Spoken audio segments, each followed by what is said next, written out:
तो बच्चों, आज के इस वीडियो में कुछ माइंड मैप से हम चैप्टर को समझेंगे, मीन्स ओवरलुक करेंगे। तो ये है हमारे ज्योग्राफी के कुछ माइंड मैप्स, जिसमें पहला माइंड मैप है हमारे चैप्टर 1 का, जिसका नाम है रिसोर्सेज। रिसोर्सेज जो चैप्टर है वो एक बहुत ही इंपॉर्टेंट चैप्टर है हमारे ज्योग्राफी का, बिकॉज रिसोर्सेज का मतलब होता है एनीथिंग और any object have a value, usability और utility, it become a resource. अगर किसी भी चीज़ की वैल्यू होती है, यूजेबिलिटी होती है, वैल्यू होती है, तो वो जो चीज़ होती है वो बन जाती है रिसोर्स। जैसे कि फॉर एग्जांपल, अगर ये पेन है, ये पेन जो है, ये पेन आपको यूज़ में भी आता है और ये पेन फ्री में तो आता नहीं है, इसकी कोई वैल्यू है, तो ये क्या बन गई? रिसोर्स बन गई। तो इस चैप्टर में हम, इस माइंड मैप में हम देख लेते हैं टाइप्स ऑफ रिसोर्स। रिसोर्सेज जो होती हैं वो बेसिकली 3 टाइप्स की होती हैं। नेचुरल रिसोर्स जो नेचर से हमको मिलती है, soil, sun and mountain.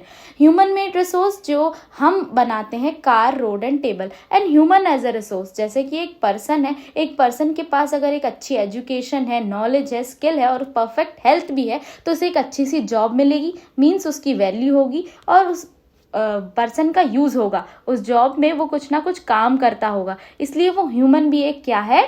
Resource है। तो ये हमारा है थर्ड।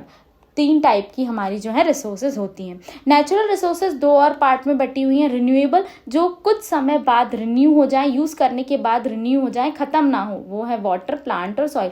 और नॉन रिन्यूएबल, जैसे कि कोल, फॉसिल फ्यूल और पेट्रोल, जो यूज़ करने के बाद ख़त्म हो जाए, इन्हें एग्जॉस्टेबल भी बोलते हैं और रिन्यूएबल को इनएग्जॉस्टेबल भी बोलते हैं। जो समय के साथ रिन्यू हो जाए वो इनएग्जॉस्टेबल, और जो समय के साथ रिन्यू ना हो वो एग्जॉस्टेबल। फ्यूल हमारे 2 टाइप के होते हैं नेचुरल, अगर हम देखें जो हम बना सकते हैं, वो एक होते हैं इथेनॉल और एक होता है बायोडीजल। ये अच्छे होते हैं हमारे एनवायरनमेंट के लिए।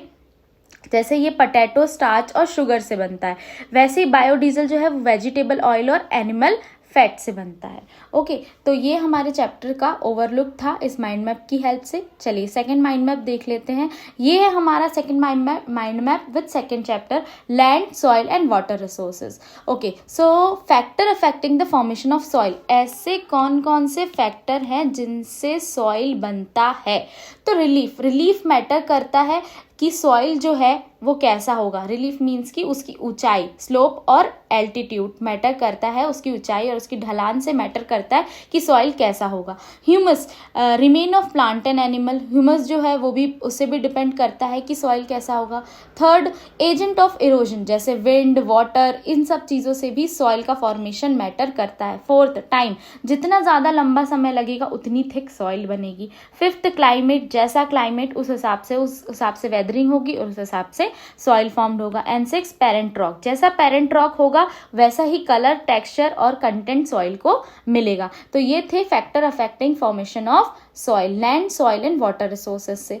इसी चैप्टर से एक और माइंड मैप है हमारे पास, लेयर्स ऑफ सॉइल। सॉइल की पहली लेयर होती है humus, second top soil, third sub soil, fourth weathered rock, fifth fragment and sixth bed rock. Next हमारा इसी चैप्टर से एक और है माइंड मैप है, method of soil conservation. Soil conservation की मेथड्स। पहली मेथड है mulching, plants covered with organic matter. जब प्लांट्स को ऑर्गेनिक मैटर से कवर्ड कर देते हैं, ये सॉइल को बचाने की, क्योंकि सॉइल इरोड हो जाती है, तो उनको कंजर्व कैसे किया जाए, तो उसकी कुछ मेथड है। पहली है मल्चिंग, जब प्लांट को ऑर्गेनिक मैटर से कवर किया जाता है। दूसरी है काउंटर बैरियर्स लगा देते हैं, ट्रेंच बना देते हैं ताकि कि सॉइल जो है वो कंजर्व रहे। टेरेस फार्मिंग जो है ये माउंटेन्स एरिया, हिली एरियाज में होती है।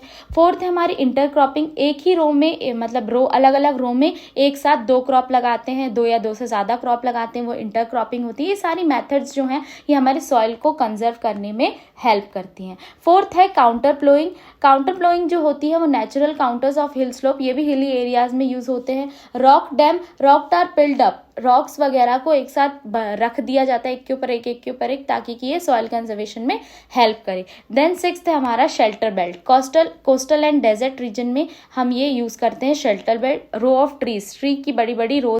Third and last of third chapter natural vegetation and wild life. So इसका हमारा है टाइप्स ऑफ बायोमीज या मेजर बायोमीज। तो पहली है हमारी टुंड्रा, सेकंड है ग्रासलैंड, थर्ड है फॉरेस्ट एंड फोर्थ है डेजर्ट। सो फॉरेस्ट में भी हम अलग अलग टाइप के फॉरेस्ट देख सकते हैं, temperate forest, mangrove forest, tropical evergreen forest and temperate deciduous forest and fifth rain forest. So ये माइंड मैप आपको इस चैप्टर का ओवरलुक करने में ज़रूर हेल्प करेंगे और आपके एग्जाम के लिए भी बहुत हेल्पफुल होंगे। So thank you very much.